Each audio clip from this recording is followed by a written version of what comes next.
Bienvenue à notre rendez-vous de Coffret Médium. Alors aujourd'hui, nous allons vous parler de la clé numéro 4 pour vous démontrer les sortes de médiums qui existent et pour que vous puissiez, vous, de votre côté, définir lequel, selon vous, vous êtes comme médium. Alors, on en a parlé à la clé numéro 3. Maintenant, la clé numéro 4, ce que je vais vous parler, c'est les médiums qu'on appelle naturels. C'est des médiums qui sont sous l'influence à leur insu. Donc, il y a des manifestations qui peuvent se passer autour d'eux. Souvent, ils trouvent ça parfaitement normal. Ils ne se rendent pas trop compte, même, je dirais, que ça vient de eux. Même, ils ne savent pas du tout. Souvent, quand je vais dans des maisons où il y a des phénomènes inexpliqués, bien, je demande souvent s'il y a des adolescents parce que souvent, ça se déclare à l'adolescence. Il y a des jeunes adultes ou des adultes qui peuvent le déclarer spontanément, mais normalement, dans une voie naturelle, c'est beaucoup plus chez les ados qu'on voit ce genre de phénomène-là. Parce qu'une fois qu'on est rendu adulte, qu'on s'intéresse à plein de choses, bien là, on se rend compte qu'il y a quelque chose qui se passe, mais on n'est pas sûr que ça vient de nous, mais il y a des doutes, alors on va chercher l'information, et puis là, ça devient naturel, mais on vient avec une conscience avec ça. Ensuite, il y a les médiums qu'on appelle les médiums sensitifs ou les médiums imprévisibles. En passant, ce sorte de médium-là, c'est tous les médiums ont cette sorte de sensation-là, imprévisible ou sensitive.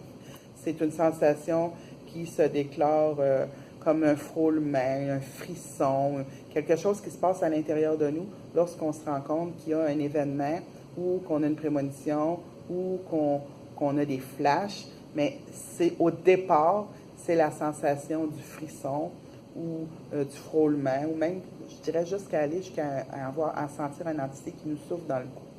Alors ça, c'est aussi une autre sorte de médiumnité. Il y a les médiums auditifs. Les médiums auditifs, c'est les médiums qui entendent les voix. Pas qui entendent les voix de outre-tombe. Non, non, c'est comme si on parle directement à l'oreille. Des fois, ça vient de l'extérieur de l'oreille, puis des fois, ça vient de l'intérieur de l'oreille, mais c'est des voix. Et c'est des voix qu'on entend comme assez clairement, comme si ce serait un humain qui nous dirait des phrases, des mots ou des termes dans notre oreille, interne ou externe. Souvent, on va dire que quand on entend des voix, les schizophrènes entendent les voix, les schizophrènes entendent les mauvaises voix. Moi, je dis tout le temps qu'un médium auditif, c'est celui qui est en mesure de capter les bonnes entités. Quand vous avez des bons mots, c'est des entités qui sont dans la lumière. Quand vous avez des mauvais mots, c'est des entités qui ne sont pas passées dans la lumière. Parce qu'une entité qui donne un ordre, ce n'est pas une entité qui est passée dans la lumière. Ensuite, on a le médium parlant. Le médium parlant, c'est un médium que l'esprit va prendre l'organe pour communiquer. Alors, souvent, lorsqu'on fait de la canalisation, souvent les gens vont changer de voix, de vibration vocale, ou même jusqu'à aller à prendre le terme de voix, la sorte de voix que l'individu dans son vivant avait. Je vous donne un exemple. Je fais une canalisation avec un monsieur, puis il y a une grosse voix, mais ma voix va changer comme une grosse voix. Ce ne sera plus la mienne. Alors ça, on appelle ça des médiums parlants. Il y a aussi les médiums voyants. Les médiums voyants, c'est ceux qui voient les entités aussi clairement qu'un humain. Moi, je suis une de ces médiums-là, et quand je vois une entité, je dois regarder si les pieds touchent par terre.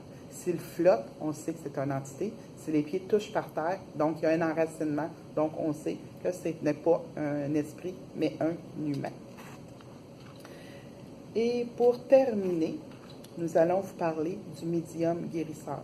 Le médium guérisseur, en passant, ce n'est pas celui qui a pris un cours de Reiki et qui fait de l'auto-guérison ou qui prend un cours de santé par l'imposition, fait de l'auto-guérison ou de reconnexion.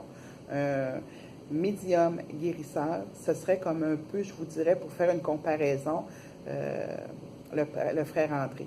Il imposait ses mains et il reconstruisait ce qui était brisé. Un os brisé, avec juste l'imposition de ses mains, l'os se réparait, puis les gens, ils laissaient le béquille à la chapelle. Donc, un médium guérisseur, c'est un médium que spontanément, il met les mains sur l'individu et qu'il y a une réparation d'un os ou une réparation d'une blessure spontanée. C'est ce qu'on appelle un médium guérisseur.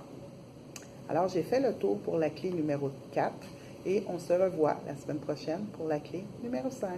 Merci. Bonjour.